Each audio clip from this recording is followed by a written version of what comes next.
Assalamualaikum warahmatullahi wabarakatuh. Apa kabar pemirsa Buka Kata? Semoga Anda dalam keadaan yang sehat dan juga prima saat nonton podcast ini. Nah, selamat datang di podcast Buka Kata, persembahan dari katasumbar.com. Untuk Anda yang sudah familiar dengan Kata Sumbar, pasti udah tahu dong ya, kalau Kata Sumbar merupakan portal berita online yang benar-benar sudah dikenal masyarakat se-Sumatera Barat nih. Karena di sini kita menyajikan informasi terupdate seputar Sumatera Barat. Dan kali ini kita akan kemas obrolan kita dan juga informasi tadi menjadi sebuah podcast bernama Buka Kata. Nah, ada saya Bimo Alvaro yang tentunya sudah hadir ya bersama kita, sosok figur yang penting dan juga kita pengen tahu nih bagaimana sepak terjang beliau dalam menjalani pengalaman hidupnya. Dan tentunya di podcast ini kita nggak bakal kaku deh, kita nggak bakal tegang banget, kita bakal seru-seruan aja dan ngobrolnya juga alami nih pemirsa Buka Kata. Dan tentunya semoga banyak banget nih nilai moral yang bisa kita kasih untuk Anda di podcast kali ini. Sudah hadir bersama kita Bapak DRS Haji Marlis MM. Langsung kita sapa. Assalamualaikum Bapak. Waalaikumsalam warahmatullahi wabarakatuh. Gimana kabarnya? Gimana kabarnya Pak? Luar biasa ini. Wah, luar biasa banget. Udah dapat pujian ya di awal ya? Buka Kata. Udah dapat pujian di awal podcast. Ini jadi tantangan juga buat kita nih Pak. Mantap. Mantap. Oke deh.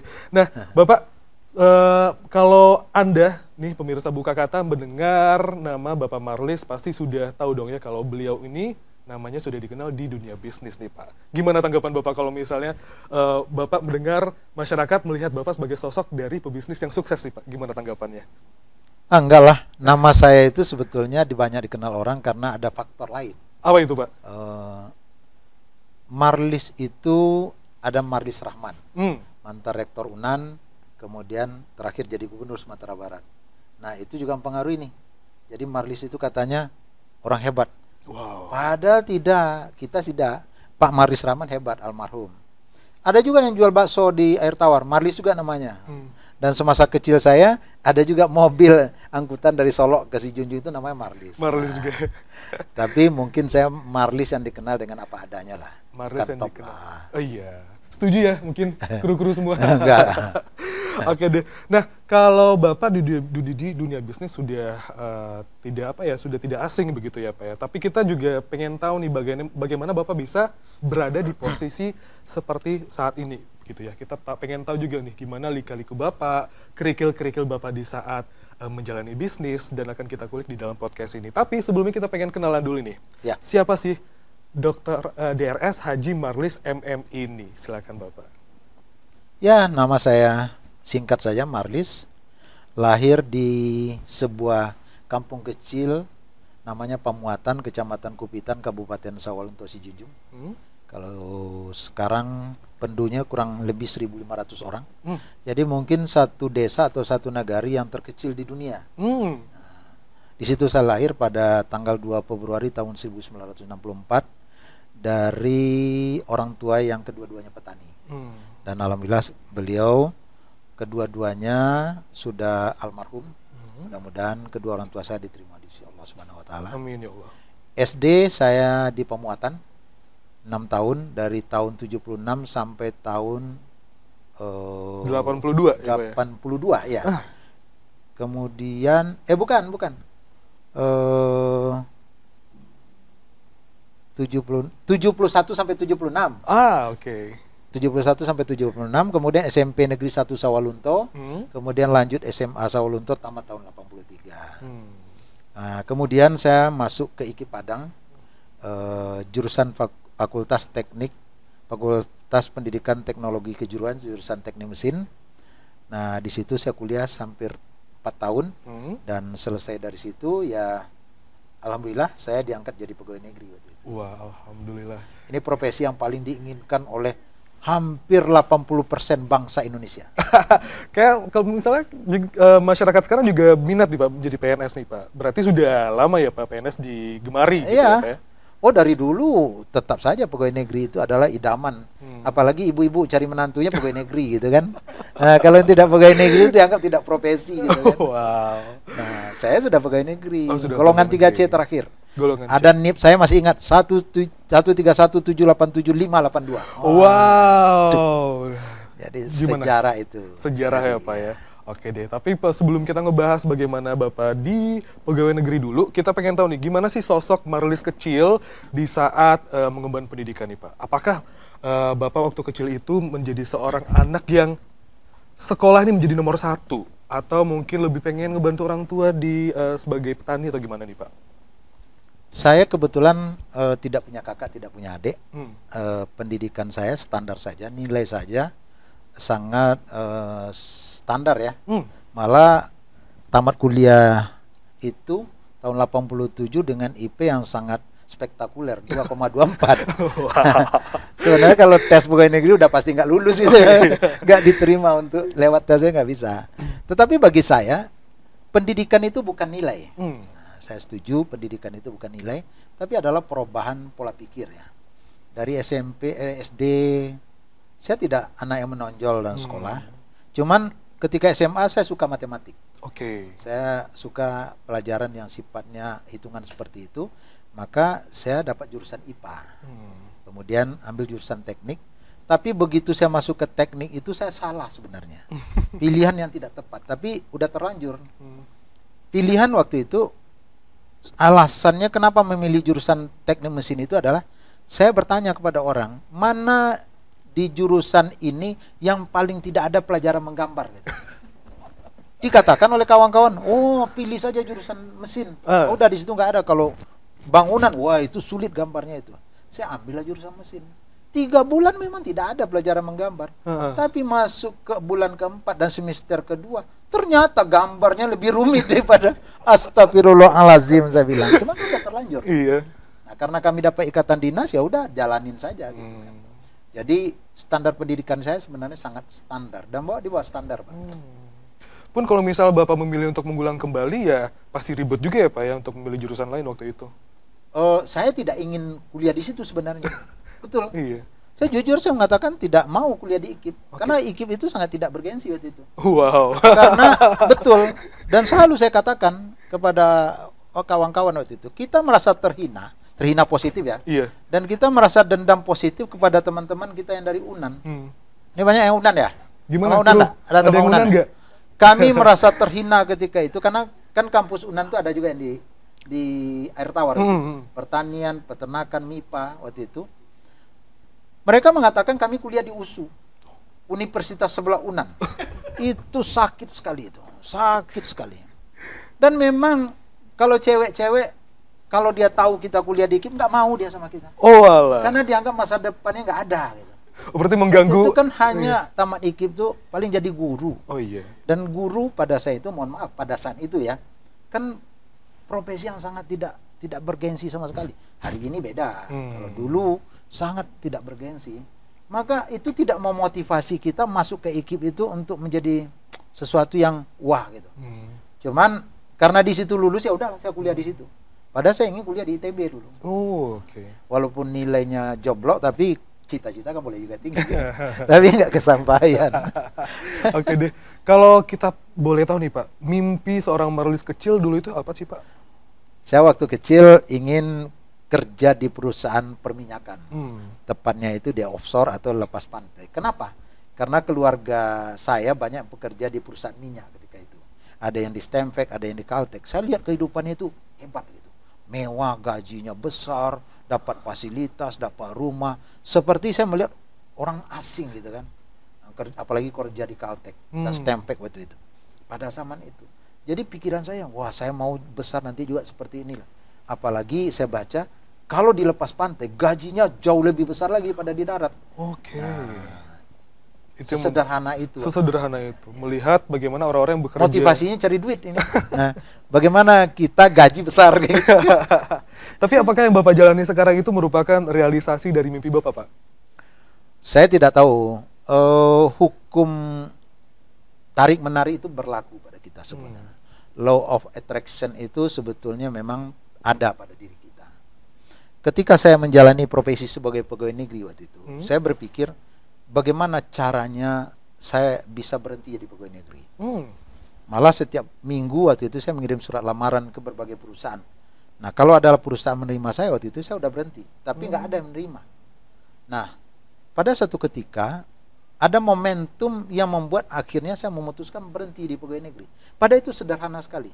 Apa penyebabnya? Istri saya yang bekerja di Rumah Sakit M. Jamil tidak bisa ikut saya ke Medan. Dan saya juga tidak izinkan pindah. Sesederhana itu saja. Jadi ada dua pilihan. Nah akhirnya saya memilih, udahlah, saya aja berhenti. Biarlah istri jadi pegawai negeri, saya berhenti. Jadi ketika kita memikirkan sesuatu secara sungguh-sungguh, maka pada satu ketika itu akan pasti terjadi. Jadi memang saya ingin berhenti jadi pegawai negeri itu, dan dari kuliah itu saya tidak ingin jadi pegawai negeri itu sudah ada. Tapi daripada tidak ada, ya udah jadi pegawai negeri dulu gitu kan. Nah, jadi pegawai negeri, tapi Tuhan ketika kita berpikir sesuatu, maka Tuhan itu, alam itu akan ikut mendorong terjadinya. Sama dengan kita berpikir positif, orang mengatakan dia hidupnya susah, bukan nasibnya yang tidak bagus, tapi pikirannya yang negatif, yang membuat dia akhirnya terjebak pada pikirannya. Dan akhirnya saya percaya itu. Nah dalam perjalanan saya mendalami law of attraction itu, hukum tarik menarik itu, maka mungkin apa yang saya lakukan hari ini itu ada bagian dari produksi pikiran saya gitu. Saya memikirkan sesuatu, dan saya selalu setiap pagi, saya mohon maaf ini, afirmasi. Afirmasi. Saya membayangkan sesuatu itu sudah terjadi. Contoh, ini mohon maaf ini, di podcast ini nggak apa-apa supaya dianggap saya orang sombong gitu, nggak apa-apa. Tapi sombong itu diri sendiri. Alhamdulillah, syukur alhamdulillah, saya bersyukur sudah bisa berpenghasilan 20 miliar setiap bulan. Siapa yang berani mengatakan itu pada diri? Nggak ada itu.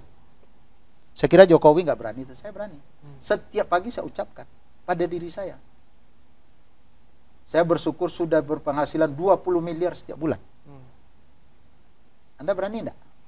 Wah. Pasti di dalam hati ini enggak mungkin. Berarti Anda sudah menyalahkan Tuhan. Enggak ada yang enggak mungkin oleh Tuhan. Ada yang enggak mungkin oleh Tuhan. Oke. Berarti diawali dengan... Mungkin itu forumnya berbeda lah ya. Forumnya berbeda.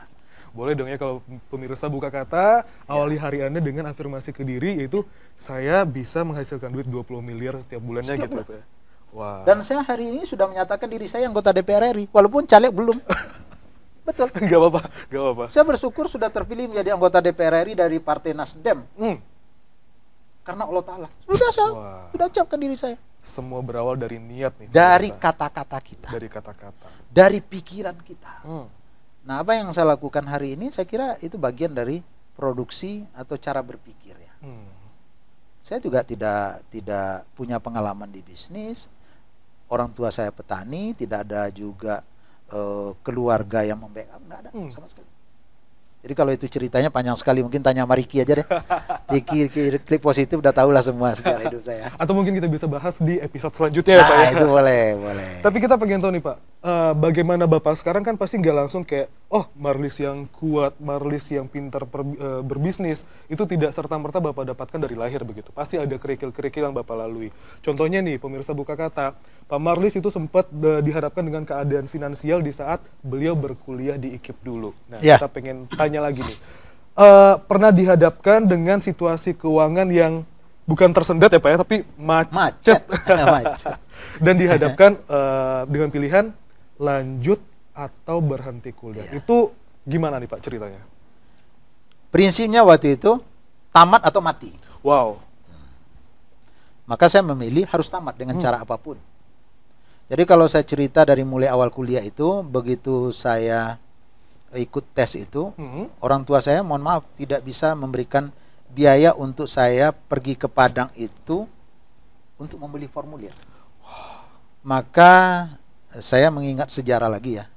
Saya menompang dari orang kampung saya yang kebetulan pulang kampung, dia jadi Kapolres waktu itu, jadi Kapolres di Sigli Aceh, pulang kampung dan dia mau balik ke Padang. Ditompangkanlah oleh orang tua saya. Tompangkan anak bocil ke Padangnya ke tes. Apa yang saya bawa dari rumah itu? Tidak ada uang. Dibekalilah saya oleh orang tua saya piring besar itu, piring antik kalau istilah kita ya. Jual lah kok di Padang nak, balian lah untuk formulir, mudah-mudahan nanti bisa terjual, bisa tes. Saya bawa ke Padang. Kemudian saya coba antarkan ke toko barang antik, toko Silungkang yang di sebelah SMA SMP 1 itu, Jalan Sudirman. Ditawarlah oleh orang punya toko waktu itu dengan harga yang menurut saya sangat menghina gitu. Akhirnya piring itu tidak terjual. Dan saya waktu itu menompang di rumah orang kampung saya yang kebetulan dapat asrama TNI di Ganting. Jadi kami sama-sama di situ dari kampung pergi tes rame-rame di situ. Nah, saya juga di situ. Saya katakan piring saya tidak dijual, mungkin mau jadi tes. Nah, teman-teman saya itu berpikiran tanpa tahu saya mereka ternyata beriuran. Wah. Mereka iuran dan dibelikanlah saya kopiti pailah balik formulir. Saya belilah formulir. Saya tes di UNAN, pilih ekonomi dan pertanian, tidak lulus. Kecewa memang. Kemudian tes lagi, masuk IKIP. Nah, IKIP itu kan perintis keempat waktu itu. Ini perintis 1 ITB, perintis 2 itu level-level USU dan segala macam. Perintis 3 itu selevel UNAN. UNAN, UNRI, Sriwijaya, segala macam. Nah, perintis 4 itu orang yang sudah tidak bisa lagi terima perintis 1 sampai 3 baru masuk IKIP, perintis 4. Nah, saya mendaftar di situ, masuk tes di situ, ternyata diterima gitu. Diterima. Nah, kuliahlah saya di situ. Persoalan ketika diterima itu muncul. Kan bayar nih. Uang muka, tambah uang pakaian, tambah uang ospek waktu itu. Orang tua saya tidak punya uang. Apa yang dilakukan oleh orang tua saya masih ingat, itu digadaikanlah kebun karet saya kepada orang kampung saya untuk menebus biaya saya untuk masuk mendaftar itu. Masuklah saya kuliah dengan uang penggadaian kebun karet di kampung itu. Nah, sampai di Padang sudah bisa, cuman tinggal di mana? Saya tidak punya kasur, tidak punya tas, tidak punya tempat tidur, dan tidak punya lemari. Saya hanya bawa kain beberapa potong di dalam tas, ya enggak sebut tas lah. Nah, saya tanya kepada teman-teman yang kebetulan dia diterima juga, dan di UNAN ada yang di IKIP, sama-sama yang di SMA Sawalunto, bulian enggak mau menompang di tempat kalian. Nah, teman-teman ini sangat legowo, sangat peduli, diterimalah saya menompang di situ. Nah, apa yang menjadi tempat tidur saya waktu itu, dipinjamkanlah tikar oleh orang kampung saya yang kebetulan juga menjadi tentara di asrama air tawar itu. Dipinjamkan, dan disitulah saya tinggal menompang sama kawan-kawan. Dia beberapa bulan harus pindah lagi, pindah ke Tabing, kemudian pindah lagi ke, pokoknya berpindah-pindah terus, karena memang saya tidak mampu membayar sewa rumah. Hidup itu dari bantuan kawan ke bantuan kawan. Ya, kalau paling fatal itu adalah saya setiap tahun itu menerima zakat fitrah. Jadi mungkin tidak ada lah adik-adik yang pernah kuliah yang sesusah saya ya. Jadi yang paling susah itu adalah ketika saya harus ikhlas menerima kenyataan saya menerima zakat fitrah. Nah, itu saya jalani, tapi saya tidak malu. Alhamdulillah saya dikarunia oleh Allah Subhanahu Wa Taala, rasa gengsi dan malu saya itu kurang waktu itu. Kalaulah sempat saya agak gagah, kemudian rasa malu saya tinggi, mungkin saya tidak jadi apa-apa ya. Tapi rasa malu itu sudah digeruskan oleh Tuhan, rasa gengsi itu sudah dikesampingkan, sehingga Mbak tidak peduli loh gitu kan. Rasa gagah gimana, Pak? Enggak mau cewek dengan kita. Sudah lawak orang kampung, bantu enggak sendiri, kuliah dikip loh gitu. Jadi enggak ada, enggak dipambi aja.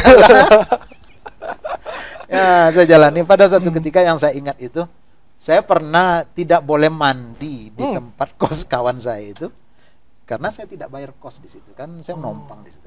Khairul Jasmi tahu itu. Saya kebetulan nompang di kamar orang kampung saya. Khairul Jasmi juga kos di situ gitu. Dia ada beberapa peta. Ada kamar mandi di belakang. Jadi ditulis di pintu kamar mandi, dilarang mandi bagi yang tidak kos di sini. Tujuannya pasti kepada saya. Karena saya satu-satunya orang yang tidak bayar, cuma nompang di situ gitu. Nompangnya itu bukan seminggu 2 minggu, berbulan. Tentu marah juga orang rumah. Kok pajak kok mangga di sikotarwi, udah bayar listrik, udah bayar kok. Ini sikoi mandi, ditulis di situ. Tapi saya anggap tulisan itu nggak ada, bukan untuk saya, aku untuk orang lain. Saya mandi, nggak peduli saya. Nah, itu terakhir orang itu dekat rumah saya tinggal. Bertegur sapa sampai sekarang, Pak? Oh iya, menjadi sahabat, anaknya teman saya, anak teman saya. Itu kan cerita masa lalu. Cerita masa lalu. Ketika kita susah-susah, ya bukan apa ya, kita bukan dendam, enggak, itu wajar lah. Nah, yang terakhir itu saya harus tidak ikhlas meninggalkan rumah kos teman-teman itu, dan akhirnya harus menginap di kantor senat.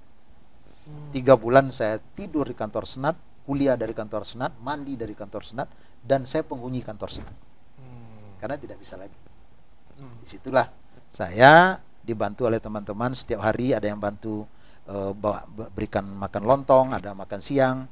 Kalau lah siang, ambola mau uri-uri pungguang kawan di kafe supaya dapat makan siang. Nah, itu saya jalani.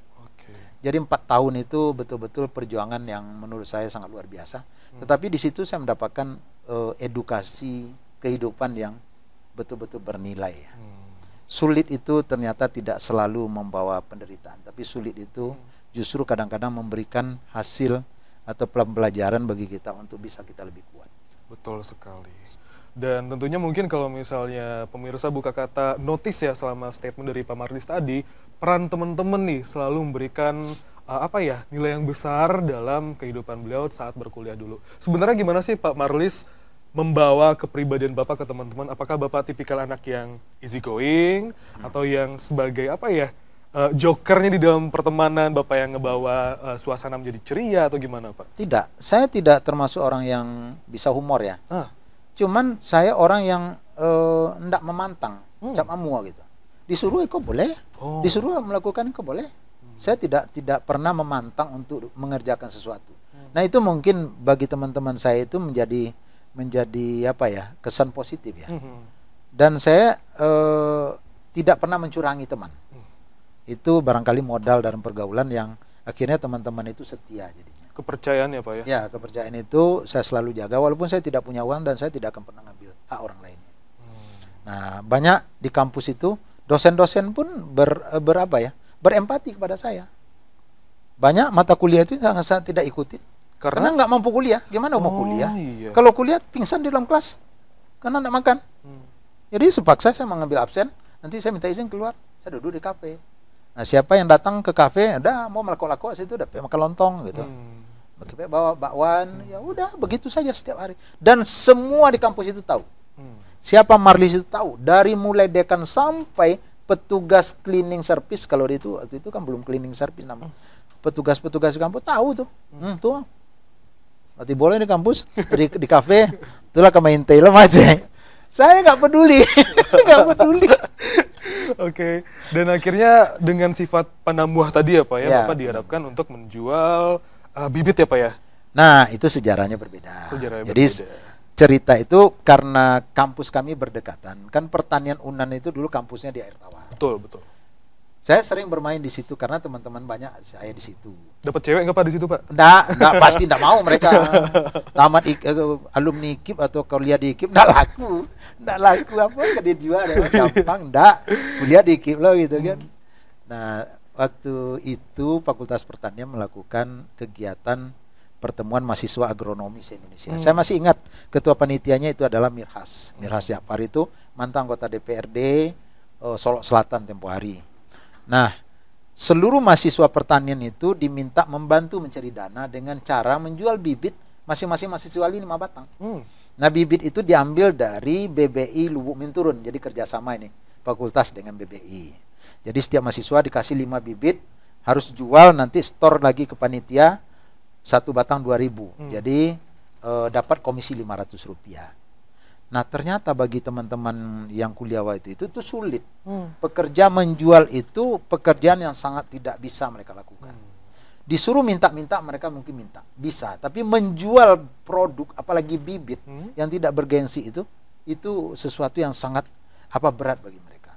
Jadi banyaklah teman-teman ini yang tidak bisa menjual itu. Sementara deadline mereka harus store duitnya sudah mepet ya Pak ya? Mepet. Nah ini yang mereka informasikan, dia cerita sama mereka. Saya mendengar, oh kalau dijual bibit kok dapat komisi 500. Saya melihat Rp500 ini. Saya bantu menjual bibit itu. Saya datang dari rumah ke rumah, saya bawa brosur, saya belikan gambarnya, dan ternyata banyak orang yang pesan. Akhirnya saya bisa membantu kawan-kawan di Fakultas Pertanian itu menjualkan bibit mereka, yang PR mereka tadi, sehingga mereka bisa store ke panitia. Nah selesai itu kan habis nih, mereka selesai di situ. Saya lanjutkan, saya pergi ke Lubuk Minturun. Di mana nih bibit ini pesan? Saya datang ke situ, tapi mohon maaf, penangkar di situ tidak ada orang yang percaya kepada saya. Saya katakan saya akan beli bibit.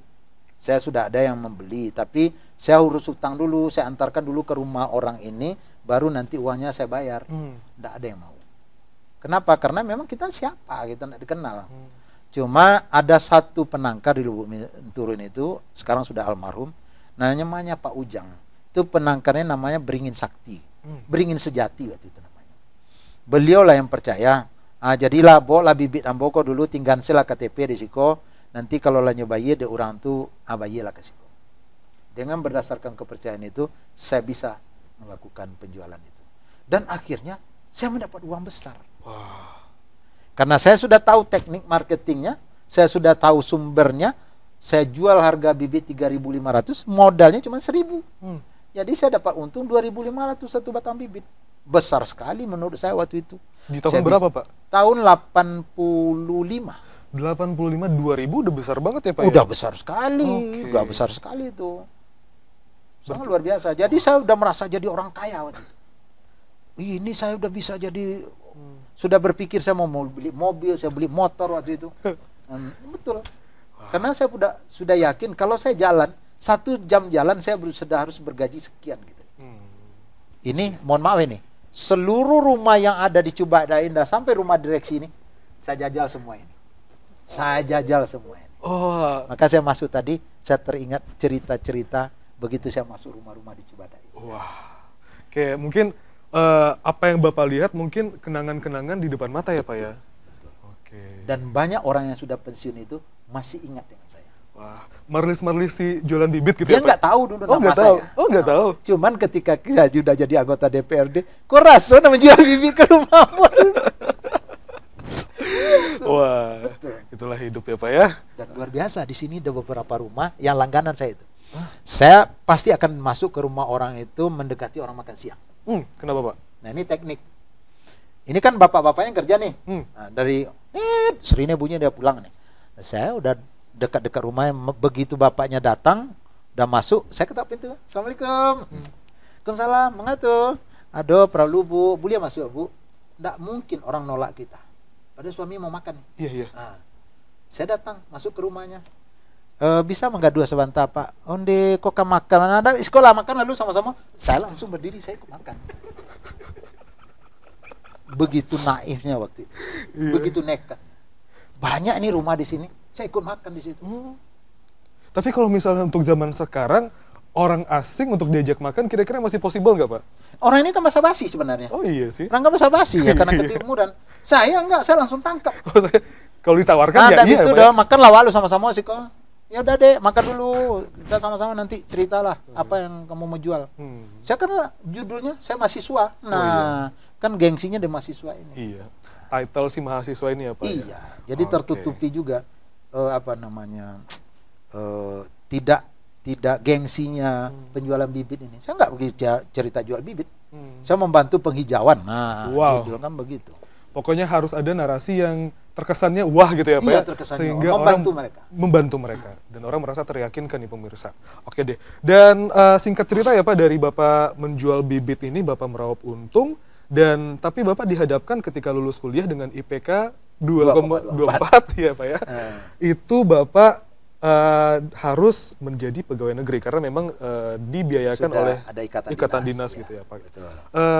Ketika dihadapkan menjadi pegawai negeri, itu memang sudah Bapak tekadkan 100% ya udahlah karir saya ke depannya menjadi seorang pegawai negeri atau Bapak memilih untuk mencoba melamar ke tempat lain, Pak? Waktu itu saya sudah sangat senang sekali dengan pegawai negeri karena status pegawai negeri pada zaman itu masih profesi yang paling utama lah ya. Apalagi kita sarjana masuk pegawai negeri ini kan sudah membanggakan saya, membanggakan keluarga dan membanggakan orang kampung. Cuman waktu saya diangkat pegawai negeri itu orang tua saya kan sudah tidak ada ya. Nah yang hebatnya begitu saya terima SK, ditempatkan di STM Negeri Lubuk Pakam Provinsi Sumatera Utara dengan gaji masa percobaan 86.900. Itu di situ 86.900 rupiah. Pada saat itu ya lumayan juga lah. Nah golongan 3A masa percobaan. Nah hebatnya belum saya berangkat pergi tugas itu saya nikah dulu. Nah saya nikah dengan istri yang sekarang. 3 hari setelah nikah saya terbang ke Medan, berangkat ke Medan, dia berangkat lagi ke Jakarta sekolah. Nggak ketemu ini. LDR dong, Pak? Iya, 1 tahun lebih nggak ketemu. Wah. Nah, saya jalanilah sebagai guru di situ dengan sungguh-sungguh ya. Dan sampai pada satu ketika waktu latihan prajabatan itu saya terbaik 1 untuk tingkat Sumatera Utara dan Aceh. Karena digabung itu Kementerian Kesehatan, Kementerian Pendidikan, kemudian Kejaksaan, itu sama-sama kami sekian ratus orang, saya terbaik 1. Cuman mulai saya agak sedikit tidak nyaman itu dengan birokrasi pemerintah ketika saya kembali ke sekolah. DP 3 saya itu terendah. Jadi kami ikut dari sekolah itu ada 18 orang. Berapa orang waktu itu sama prajabatan yang baru diangkat di pegawai negeri. Saya terbaik 1 nih pelatihan prajabatan. Tapi begitu kembali ke sekolah, rapor saya kan DP 3 itu rapor sebenarnya, rapor pegawai ya. Saya terendah.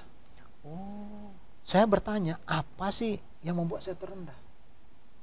Dan ternyata dianggap saya adalah orang yang kurang loyal kepada pimpinan. Dianggap saya sering bicara di rapat majelis guru itu, dianggap itu melawan dan itu tidak sopan. Saya sudah mulai tidak nyaman ini. Kalau seperti ini caranya kita berbicara, kita membuat usul, kita menyampaikan pendapat, dianggap itu bertentangan dengan pimpinan. Kalau begini mati saya. Saya tidak mungkin merubah sifat saya. Nah, dari situ mulai berpikir saya, sampai kapan saya jadi pegawai negeri? Nah, baru saya berhitung, karena saya hitung itu, kalau saya terus pegawai negeri, nanti karir saya tertinggi itu jadi apa sih? Paling tinggi jadi kepala sekolah. Nah, kalau kepala sekolah, berapa persen kemungkinannya? Saya lihat jumlah guru di sekolah saya itu 108 orang, berarti kemungkinannya hanya 0, sekian persen. Dan berapa lama itu untuk bisa sampai kepala sekolah? Saya hitung-hitung ini tidak masuk akal. Lebih bagus saya mengambil jalan hari ini untuk mencari alternatif yang lebih memungkinkan untuk kita bisa berkarir. Nah, itulah saya setiap minggu coba melamar ke berbagai perusahaan. Mana tahu ada perusahaan yang mengundang bisa menerima saya akan berani berhenti. Tapi ternyata tidak ada. Wah. Saya juga dapat bocoran nih, Pak. Kalau Bapak pernah waktu itu mendaftar di Batam ya, Pak ya? Di McDermott. Di Batam, itu sebelum PNS diangkat jadi pegawai negeri. Saya diterima di McDermott, tetapi tidak bisa diterima karena ijazah saya tidak bisa saya berikan. Karena ikatan dinas. Nah, padahal gaji saya besar di situ. Karena perusahaan asing kan? Iya, perusahaan asing ya, Pak ya. Oke deh. Dan ternyata dengan menjadi seorang pegawai negeri, Bapak bertahan berapa lama, Pak, menjadi pegawai negeri? Efektif saya berdinas pegawai negeri itu 3,5 tahun. Dari tahun 88 sampai 91. 91 itu saya cabut. Saya tidak minta izin kepada kepala sekolah. Memang agak nakal saya ini. Jadi saya pikir-pikir karena sudah 6 kali saya minta izin pindah dan tidak dikasih izin oleh kepala sekolah itu. Saya pikir ini sudah batas waktu maksimal. Akhirnya saya putuskan siang itu saya pinjam uang koperasi Rp750.000, kemudian saya masukkan pakaian ke dalam tas, saya cari mobil, saya berangkat dan tidak minta izin dan tidak ngomong sama siapa-siapa. Dan dalam hati saya sudah katakan saya tidak akan kembali di sini, saya tidak akan lagi jadi pegawai negeri. Mau diberhentikan silakan diberhentikan, tapi gaji saya masih hidup 750.000 akan dipotong. Jadi saya sudah mengakali nih, kalaupun diberhentikan gaji saya kan masih harus dibayar karena ada koperasi kan, tidak saya ambil. Dengan uang 750.000 itulah tahun 91 saya pulang ke Padang ini. Itulah yang saya jadikan modal untuk membuat perusahaan. Dari 3,5 tahun menjadi pegawai negeri, itu gejolak mulai pengen keluar tuh udah makin ke akhir makin besar ya, Pak ya, sehingga Bapak memutuskan untuk cabut. Tahun pertama saya udah pengen keluar. Udah pengen keluar. Tapi Bapak tahan dulu ya, Pak ya, Bapak tahan. Belum ada pegangan. Saya udah punya istri, udah punya anak waktu itu. Jadi tidak mungkin lah saya konyol keluar tanpa ada alternatif gitu kan. Jadi sebuah pertimbangan yang besar juga sampai akhirnya Bapak cabut dari Lubuk Pakam ke Padang. Respon istri gimana, Pak? Waktu itu saya katakan saja kita coba cari alternatif lain. Ya namanya istri pasti tidak suka lah, nggak mau lah. Karena bagi perempuan-perempuan zaman itu termasuk istri saya, pegawai negeri itu adalah segala-galanya. Adalah profesi yang paling utama waktu itu. Ya apalagi saya berhenti, tidak ada alternatif. Kalau berhenti di perusahaan dengan gaji lebih besar kan senang juga dia. Ini enggak. Dan pulang ke sini jual bibit lagi, Weri. Dan di situ saya fokuskan. Baru saya buat perusahaan. lama betul jadi direktur di sekolah ini. Udah langsung ke notaris jadi direktur, saya langsung jadi direktur perusahaan. Oke, dan ternyata setelah membuat perusahaan dengan nama CV Flora Alinea Pratama. Flora Alinea Pratama. Berkantor di Jalan Tapakis, nomornya saya lupa. Itu pun sewa kantor dibayar belakang. Sewa kantor dibayar belakang, tapi tetap dibayar dong, Pak? Oh, bayar. Oh, bayar. Bayar. Gitu ya. Oke. Meja dipinjam, mesin ketik dipinjam, kursi tempat duduk seperti ini juga dipinjam. Jadi modal saya hanya stempel dan kop surat. Oke. Dan Bapak melihat itu sebagai kesempatan baru untuk bisa meniti karir dari nol ya Pak ya? Dengan adanya CV Flora Alinea Pratama. Siapa sih Pak orang-orang yang hadir dengan keputusan Bapak sehingga Bapak berani untuk tetap jalan di bisnis ini? Apakah ada keluarga Bapak yang mendukung? Atau mungkin ada teman-teman Bapak lagi yang mensupport Bapak untuk bisa tetap berjalan di dalam Flora Alinea Pratama ini? Enggak ada.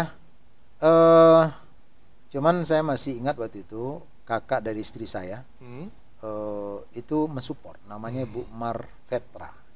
Bu Marvetra itu sekarang kalau kita boleh boleh lihat itu adalah Soraya Bedsheet.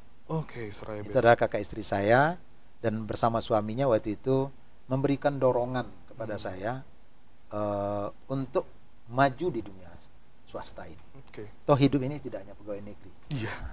Akhirnya dengan itu saya bulatkan tekad, saya jalankan walaupun dengan kondisi tidak ada modal sama sekali. Tetapi saya punya keterampilan jual bibit. Nah, saya iklankan, orang melamar, saya latih jadi sales mereka dan kemudian mereka berjalan. Saya sudah jadi bos. Mereka jalan, kemudian store duit sama saya sediakan bibitnya, mereka antarkan. Jadi manajemen itu sudah saya pelajari ketika awal itu. Nah, kenapa saya bisa fokus di situ? Karena saya sudah memutuskan untuk tidak lagi balik ke pegawai negeri. Tapi ketika itu kalau saya masih berpikir saya akan kembali ke pegawai negeri, mungkin nggak jalan juga. Bener. Jadi saya tutup kemungkinan itu. Ya udah, saya ucapkan selamat tinggal kepada pegawai negeri. Wah. Hebohlah orang, Hebohlah hebohlah mertua dan segala macam. Nah, tapi ini pengalaman nih barangkali juga pembelajaran bagi semua, bagi pemirsa juga. Ketika Anda dihadapkan pada satu kondisi yang sulit dan Anda harus mengambil keputusan, Anda tidak perlu bertanya kepada siapapun. Dan tidak perlu Anda berkonsultasi kepada siapapun. Cukup Anda tanya kepada diri Anda sendiri dan bermunajat kepada Allah Subhanahu wa taala. Mana akan menemukan jawaban yang terbaik. Betul. Karena akan menjalani dengan keputusan itu ya kita juga ya Pak ya. Tidak mungkin saya tanya kepada istri, tidak mungkin dia setuju. Saya tanya kepada minta pendapat kepada mertua, tidak mungkin dia setuju. Berhenti jadi pegawai negeri, wah kiamat itu, kiamat itu. Iya, di saat pengen pegawai negeri memang menjadi pekerjaan yang diagung-agungkan ya Pak ya. Iya. Oke deh. Dan CV Flora Alinea Pratama sudah berjalan berapa tahun nih Pak sampai sekarang? Dari 91 sampai hari ini berapa lama ya? Berapa nih kru panitia? 32 tahun. Lebih lah. Lebih ya Pak ya? Kurang lebih Iya, 3 ya? dekade. Iya udah 3 dekade Pak. Iya, iya. Iya. 3 dekade menjalani bisnis di CV Flora Alinea Pratama. Itu awal, kemudian berubah-berubah dan itu usahanya itu sudah bervariasi sekali. Bervariasi apa ya? Bervariasi sekali. Berarti mengikuti zaman ya Pak ya? Zaman ya. Oke. Tapi saya betul-betul saya berangkatnya dari menjual bibit. Berangkat dari menjual. Kenapa saya bisa bertahan waktu itu? Karena mengetahui ilmu marketing. Jadi ini juga pembelajaran bagi pemirsa. Ketika Anda ingin sukses, ketika Anda bicara tentang prestasi dan karir, apabila Anda ingin sukses, apabila Anda ingin hebat, maka ketahuilah ilmu marketing. Wah. Tanpa ilmu marketing, maka Anda tidak akan jadi siapa-siapa. Ya. Gak harus kerja di bidang marketing untuk bisa tahu ilmu marketing nih, pemirsa semua. Oke deh. Dan sudah ada living proof-nya, udah bukti nyatanya Pak Marlis yang menjalankan ilmu marketingnya sedari menjual bibit pas kuliah dulu ya Pak ya. Oke. Dan ternyata untuk menjalani bisnis itu Bapak nggak merasa puas nih, Bapak punya ketertarikan di dunia politik ya Pak ya. Dan dengan luasnya bisnis Bapak sekarang ini, Bapak mulai berminat untuk terjun di dunia politik. Nah kira-kira apa sih alasan Bapak ya di tahun 2005 ya Pak ya, Bapak mengawali karir dan sudah mengenal 2003 malahan. 2003 saya kelas 3 SD loh Pak. Di saat saya kelas 3 SD, Pak Marlis sudah mulai merambah ke dunia politik nih. Kita pengen tahu nih, siapa sih sosok yang ngedukung, ayo Pak Marlis, silakan nikmati dunia politik, itu siapa nih Pak? Kalau boleh saya jujur mengambil kata-kata dari sahabat saya, Abel Tasman, yang mantan anggota DPRD bersama saya dulu. Sebetulnya saya masuk dunia politik ini penyimpangan takdir. Penyimpangan takdir. Jadi bahasa yang paling tepatnya penyimpangan takdir. Kenapa? Saya kan sudah fokus berusaha. Nah, di Indonesia ini hari ini pengusaha itu kan dipaksa untuk jadi politikus. Kenapa? Karena resources politik itu hari ini hanya dari pengusaha. Kalau dulu kan boleh TNI, boleh polisi, boleh pegawai negeri. Tapi begitu ada aturan pegawai negeri tidak boleh berpolitik, TNI dan Polri juga tidak boleh, maka satu-satunya resources itu adalah pengusaha, orang swasta. Maka ketika kita menjadi seorang pengusaha dan aktif di berbagai organisasi, ini kelihatan menonjol gitu. Nah, pada saat itulah saya di-hire, diminta oleh almarhum Abang Fahmi Idris, almarhum, kemudian almarhum Datu Labuan, kemudian Bapak Basril Jabar, mantan Ketua Kadin Sumbar, dan almarhum Bapak Zulkarnain Mondo, Ketua Golkar Kabupaten Sinjung ketika itu, dan meminta saya untuk masuk ke Partai Golkar. Kenapa? Karena melihat saya punya bakat katanya. Karena saya sudah memimpin beberapa organisasi waktu itu. Jadi Datuk Labuan itu waktu itu anggota DPR RI dari Partai Golkar nelpon saya, Marlis, ambo tunggu angku di Bukit Tinggi hari kini dan bawa pakaian lalok di siko. Beko tiba Bukit Tinggi langsung masuk bawa jambo. Manga tu pada tua ambo ingin angku jadi orang hebat. Ambo ingin membuat angku masuk ke Partai Golkar dan menjadi politikus karena ambo mencari angku punya bakat. Waktu itu saya tidak mau. Tapi karena waktu itu seakan-akan perintah ya. Nah, akhirnya saya berangkat ke situ bawa mobil sendiri. Musda Golkar itu di Hotel Pusako. Terpilihlah Bang Leonardi Harmaini jadi ketua Golkar waktu itu. Nah, malam itu saya dipanggil oleh Bang Fahmi Idris, oleh Pak Datu Labuan itu, Pak Basril Jabar, Marlis, kamu sekarang masuk menjadi kader Golkar. Mudah-mudahan kamu nanti bisa menjadi orang hebat. Masuklah di situ. Saya tidak mengerti apa-apa waktu itu. Ya udah, saya masuk. 3 bulan ikut di Partai Golkar, saya melihat Partai Golkar itu partai besar. Karena orang-orang di situ adalah orang-orang hebat, dan saya merasa jalan saya untuk berkarir di situ terlalu panjang gitu. Maka akhirnya saya putuskan untuk keluar dengan baik-baik. Saya bilang sama Bang Leonardi dan almarhum Irdinan Satarmisi waktu itu sebagai sekretaris, saya mohon izin, bukan ada masalah apa-apa, tapi karena saya ingin jalan saya lebih cepat, saya mungkin pindah partai. Saya udah kutu loncat waktu itu. Nah, pindah saya ke P3 Reformasi, masuk di situ, tapi P3 Reformasi itu waktu itu terjadi konflik internal.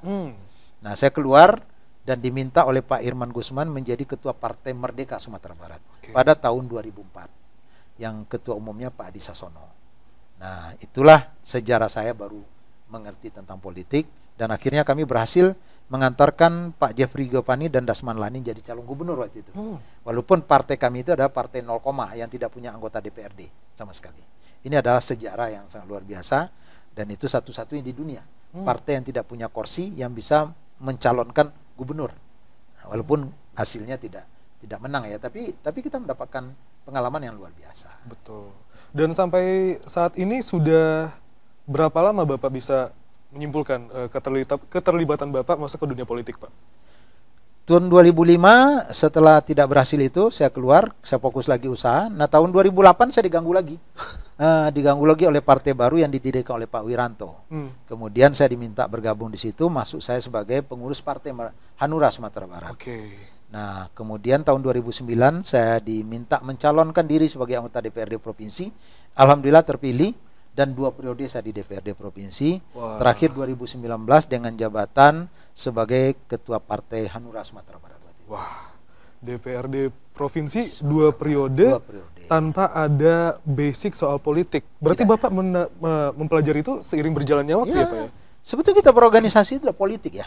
Cuma mungkin bukan partai politik. Tapi kan kita memimpin rapat, menyampaikan pendapat, ide, dan ini kan politik sebetulnya. Berangkat dari kepribadian Bapak yang Panamuah yang maksudnya Cak Amuah, Cak Amuah gitu ya. Mantang. Dapat Mantang, dan itu ternyata Kuncinya memang dia itu disukai saja. orang ya Pak ya. Ya suka ndak suka lah, pokoknya laku lah kita gitu kan, laku lah. Laku sampai Dan 2 sedikit periode. pandai bicara kan itu Sedikit aja. pandai bicara gitu Kata ya. orang sedikit pandai bicara. Oke. Dan prestasi mungkin ya agak sedikit bangga lah ya. Iya, boleh boleh lah. lah dong, Boleh. boleh dong. Selama di DPRD, saya kira mungkin satu-satunya di dunia ya. Anggota DPRD itu, anggota DPR, parlemen lah di dunia ini, yang pernah menjadi ketua komisi di seluruh komisi, hanya saya. Wah. Saya pernah di 10 tahun itu menjadi ketua komisi, 5 komisi di DPRD Sumatera Barat. Ketua komisi 1 bidang pemerintahan, ketua komisi 2 bidang ekonomi, ketua komisi 3 bidang keuangan, ketua komisi 4 bidang infrastruktur, ketua komisi 5 bidang sosial dan pendidikan. Kelima-limanya saya ketua komisi. Saking dipercaya ya Pak ya untuk bisa memimpin semua Itu kan lembaga politik ya. Iya. Nah, saya kira saya itu kebanggaan pribadi saya lah. Yang barangkali mungkin tak ada juga tandingan di dunia itu. Nah, boleh lah untuk sebagai Boleh lah, sebuah boleh. Kalau ibaratnya motivasi pada politikus muda ya. Lalu bisa Anda mengalahkan Marlis sebagai ketua komisi di seluruh komisi ya. Marlis yang super travel tadi Pak. Enggak, jualan pisau. Jualan pisau. Bakso. Oke deh, tapi ketika Bapak terjun dan 2 periode DPRD provinsi, apakah Bapak merasa Bapak punya zona nyaman lagi nih Pak? Ketika sudah lama berbisnis, sudah merambah ke bidang mana saja, ternyata dunia politik asik nih. 2 periode DPRD provinsi, apakah Bapak melihat ini sebagai zona nyaman gitu Pak? Saya maju lagi 2019 dari partai lain. Saya kan ada konflik di Partai Hanura, kemudian saya keluar, pindah ke partai lain, maju lagi DPRD provinsi, kalah. Kalah itu sakit sebenarnya. Saya merasakan ini hukuman Tuhan gitu. Saya terima kekalahan itu, 1 bulan saya renungkan, kemudian saya bangkit. Saya nyatakan diri saya bahwa saya tidak boleh larut dengan kalah itu. Nah betul, ternyata Tuhan itu menyelamatkan saya. Andailah kata periode yang ketiga kemarin terpilih lagi, saya kira saya tidak tahu apa yang terjadi ini. Mungkin karam saya. Lembaga yang terhormat itu tidak membuat secara pribadi kita sukses. Saya secara ekonomi morat-marit menjadi anggota DPRD Provinsi Sumatera Barat itu, saya keluar dengan prestasi kredit macet di sebuah perbankan. Kenapa? Karena usaha saya yang saya jalankan sebelum menjadi anggota DPRD itu boleh dikatakan stuck. Pada saat saya masuk sebagai anggota DPRD pertama di DPRD provinsi itu, dengan ya kemampuan keuangan yang lumayan lah, usaha jalan, aset bagus, finansial di tabungan cukup relatif nyaman lah. Tapi begitu di DPRD 10 tahun itu, bukannya ini bertambah, malah tergerus gitu. Dan usaha saya juga terbengkalai. Nah 10 tahun itu betul-betul asik dengan dunia politik itu, kunjungan kerja lah namanya, reses lah namanya, studi banding lah namanya, ujung-ujungnya perjalanan dinas.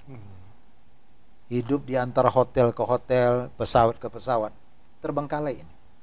Nah keluar itu dan tidak terpilih, saya kembali fokus berusaha, dan Tuhan ternyata memang maha pengasih lagi maha penyayang. Dan itu adalah proses penyelamatan saya dan keluarga oleh Tuhan. Kekalahan itu membawa berkah. Kalaulah kemarin saya menang, saya tidak tahu apa yang terjadi. Tapi justru kalah itu memberikan ruang bagi saya untuk berkarir di bidang lain yang nilainya jauh lebih besar dibandingkan saya menjadi anggota DPR di Provinsi Sumatera Barat. Apa yang saya lakukan? Saya bisa menolong ribuan orang ketika COVID kemarin. Untuk rapid test dan antigen ya Pak ya? Antigen seluruh Indonesia. Tidak ada orang yang mampu dan berani waktu itu. Saya berani. Sehingga kami bisa membuka counter rapid test itu hampir di 70 tempat di Indonesia. Di Jogja, di Palembang, di Pekanbaru, di Jakarta, di Banten, dan seluruh Sumatera Barat. Di saat orang-orang tidak berani ya Pak ya? Ketika orang-orang ketika itu semua tiarap dan tidak berani, mengatakan ini adalah penyakit yang membunuh. Nah tapi saya diberikan izin oleh Tuhan dan diberikan kekuatan oleh Tuhan untuk mampu menghadirkan itu sebagai sebuah upaya menolong masyarakat yang membutuhkan. Nah kemudian setelah itu, tanpa pengetahuan, tanpa pengalaman, dan tanpa ilmu, saya juga dengan waktu, hanya dalam waktu 1 tahun, saya mampu menyulap sebuah hutan menjadi destinasi wisata yang terfavorit hari ini. Bukan hanya di Sumatera Barat mungkin di Sumatera. Terunik dan terlengkap dan terunik di dunia. Wah, itulah. Nah, ini mesti diundang nih, ya, kru-krunya ya harus diundang ini ke sana. Kita sih nggak nolak ya Pak ya. Ini promosi nih sekalian. Alinea Park and Resort itu adalah destinasi wisata yang terunik di dunia. Alinea Park and Resorts ya Pak ya. Jorong Lawai, Nagari Sitiung, Kabupaten Darmasraya. Sudah launching ya Pak ya? Sudah. Ini kita boleh dong ya bikin podcast di situ ya Pak ya? Justru Octaveri sudah pernah menginap bersama dengan orang Humas Semen Padang. Aduh, Bang O udah duluan. Iya. Oke deh, begitu ya pemirsa, kita melihat bagaimana sebuah kegagalan itu memberikan malah titik terang baru Dan energi yang luar biasa. Jadi pelajaran yang ketiga yang harus kita petik adalah jangan tangisi kekalahan, jangan tangisi ketidakberhasilan. Terkadang kala itu adalah bahagian dari sebuah cara bagi Tuhan untuk memberikan yang terbaik untuk kita. Dan saya merasakan itu hari ini. Sebulan waktu yang cukup lamakah untuk seorang Marlis recovery dari rasa kekalahan? Saya harus memaksa diri saya untuk tidak larut di situ. Mohon maaf teman-teman saya mungkin masih hari ini belum bisa ikhlas menerima kekalahan itu. Sehingga dia terlarut sampai sekarang. Tapi saya paksa diri saya bahwa Anda sekarang tidak siapa-siapa lagi. Orang tidak akan pernah peduli kepada Anda ketika Anda susah. Maka yang bisa menyelamatkan diri Anda dan keluarga Anda hanyalah Anda. Maka saya ambil cangkul, saya ambil parang, dan kemudian saya tanggalkan status sosial, saya terjun. Dan Tuhan memberikan jalan yang terbaik untuk itu. Dan alhamdulillah hari ini saya bisa berikhtiar dan memberikan barangkali mungkin sumbangsi kepada Kabupaten Darmasraya, Sumatera Barat, dan kepada sebagian orang yang mungkin mendapatkan manfaat di situ. Editor tolong bikin Alinea Park and Resorts. Ya, terlengkap dan terunik. Terlengkap dan terunik. Nah, boleh nih saya ulas sedikit. Kenapa terunik? Kenapa nih Pak? Destinasi wisata dalam teori apapun pasti dibuat dengan mempertimbangkan pemandangan alam. Apakah pantai, danau, pergunungan, persawahan, atau bentuk pemandangan alam yang lain. Bentuk atraksi apapun ya Pak ya? Yang kedua, iklimnya harus sejuk, yang nyaman orang ke situ. Yang ketiga, infrastrukturnya harus bagus. Yang keempat, harus didesain dan ada konsultan yang membuat itu. Saya tidak ada sama sekali. Di daerah yang tidak ada pemandangan alam, di hutan, di tengah-tengah sawit. Yang kedua, iklimnya panas, tidak menarik. Infrastrukturnya jelek, jalannya buruk ke situ, berlobang-lobang. Tidak ada konsultan, tidak ada pengalaman. Dan yang paling uniknya, tidak ada di dunia ini destinasi wisata yang di tengah-tengahnya itu ada kandang ayam. Hanya di Alinea Park and Resort ditemukan. Biar kerasa ya Pak nuansa alam itu dengan menghadirkan si kandang ayam tadi ya Pak? Enggak sebenarnya, enggak sengaja sih. Sebetulnya bisnis yang pertama saya bangun tuh peternakan ayam ini. Tadi. Tapi dalam perjalanan kok berkembang. Akhirnya itu jadi destinasi juga. Sumber duit juga untuk edukasi gitu kan. Nah, keren bagian dari blueprint Pak. Maksudnya ini parknya ini kandang ayam ya Pak? Tidak sama sekali. Hanya jadi konsultannya Allah Subhanahu wa taala. Wah, itu dia. Harus juga konsisten juga komit gitu ya pemirsa ya. Dan Bapak Marlis dan Politik 2024. Katanya mau comeback nih Pak. Nah, itu dia. Saya tidak tahu lagi ini apa kata-kata yang paling tepat. Saya sudah menyatakan istirahat dari hiruk pikuk politik itu hampir 3 tahun. Dan saya betul-betul fokus membangun usaha saya di situ, baik di Jakarta maupun di sini gitu. Dan bagi kami secara pribadi dan keluarga itu sudah nyaman. Jadi untuk kehidupan keluarga saya kira sudah cukup lah. Tapi terakhir saya tidak akan bisa menceritakan secara detail. Saya mendapat penugasan. Penugasan itu sulit saya tolak dan akhirnya keluarga saya pun mengikhlaskan saya untuk menjalankan tugas itu. Tugas itu apa? Pertama adalah membantu untuk memenangkan sahabat saya menjadi calon Presiden Republik Indonesia. Sahabat saya Anies Baswedan. Saya kenal dekat dengan yang bersangkutan. Yang kedua, saya ditugaskan oleh Partai Nasdem untuk mencalon anggota DPR RI dari Dapil Sumatera 1. Yang ketiga, saya harus sedia dan bersiap dan mau menerima jabatan sebagai Ketua Partai Nasdem Kabupaten Sijunjung. Padahal saya dulu Ketua Partai Hanura Sumatera Barat. Hari ini menjadi partai di tingkat kabupaten, saya terima itu. Turun ya Pak? Turun. Dari level pasti turun. Tapi ini penugasan, saya terima itu sebagai sebuah tugas yang harus saya jalankan dengan baik. Dan dalam rangka itulah hari ini saya sedang berikhtiar, walaupun orang mengatakan ini adalah dapil neraka, dan caleg yang ada di Nasdem Dapil 1 itu adalah orang-orang yang luar biasa. 2 calon kepala daerah incumbent, Pak Fauzi Bahar dan Pak Sodik Pasadigu. 2 anggota DPR RI incumbent hari ini yang sedang menjabat, Ibu Lisda Hendra Joni, Ibu Del Maria di Komisi 8, 1 anggota DPRD Provinsi Sumatera Barat, Irwan Afriyadi, kemudian 1 pengusaha hebat dari Jakarta, Suherman, kemudian pelatih bola terkenal Indonesia Neil Maizer, dan 1 mengikut orang tidak tahu siapa-siapa ini, Marlis. Jadi ketika ditanya oleh Ketua Elkam Kabupaten Sijujung, kenapa Pak Barnis berani di antara orang-orang hebat seperti itu, seberapa besar keyakinan? Dari nama Pak Ketua, saya bilang, nama saya mungkin yang terkecil lah, saya tidak punya arti apa-apa dibandingkan saudara-saudara saya separtai itu. Tetapi mungkin yang paling besar dibandingkan mereka itu ada optimisme saya. Keyakinan saya akan jadi dan optimisme saya lebih besar dari rekan-rekan saya tersebut. Dan hari ini saya sudah berani mengatakan, saya bersyukur sudah terpilih menjadi anggota DPR RI dari Partai Nasdem karena Allah Ta'ala.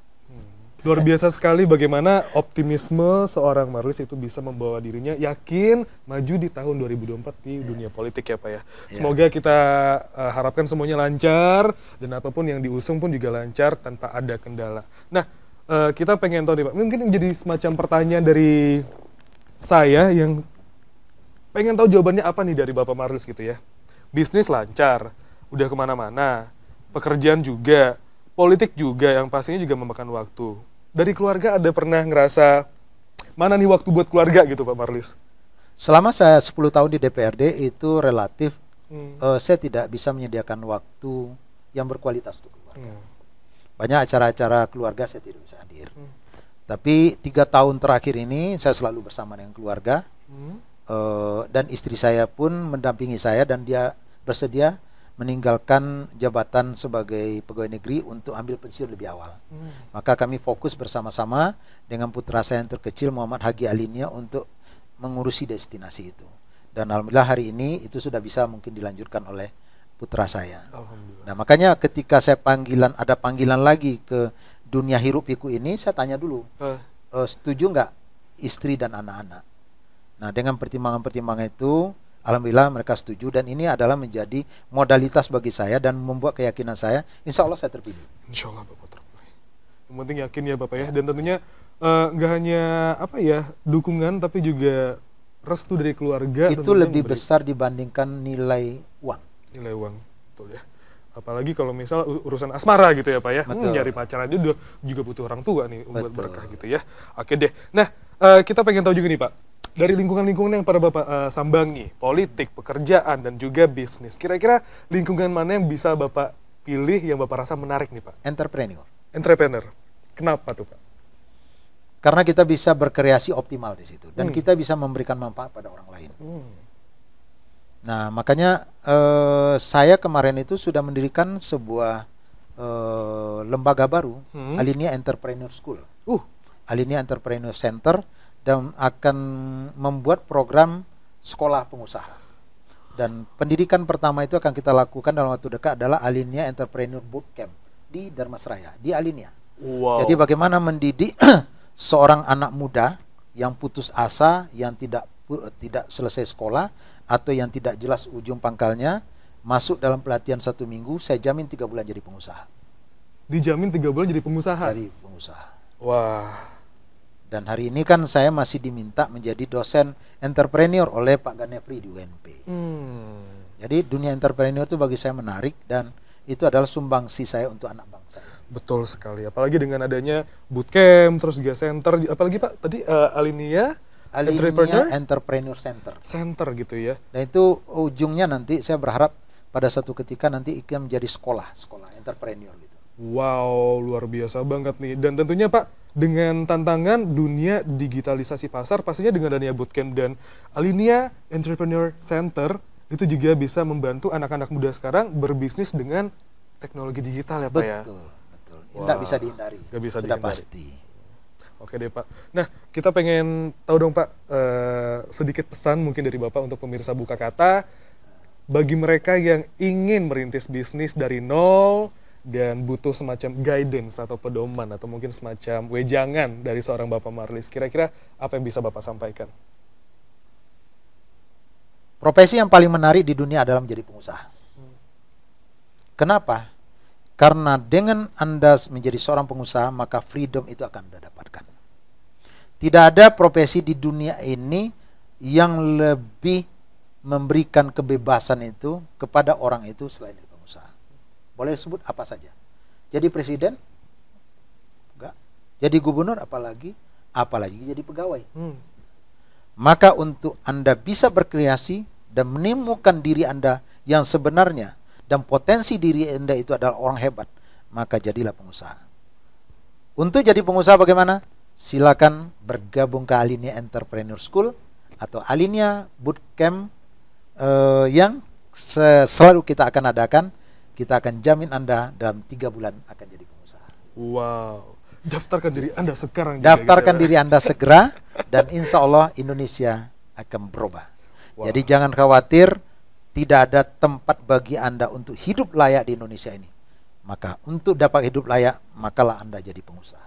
Wah, keren sekali. Apalagi dengan memanfaatkan sumber daya alam yang ada di Sumatera Barat. Siapa lagi yang bakal memberdayakan kalau bukan kita nih, generasi muda di Sumatera Barat gitu ya Pak. Saya masih tergolong generasi muda nggak Pak?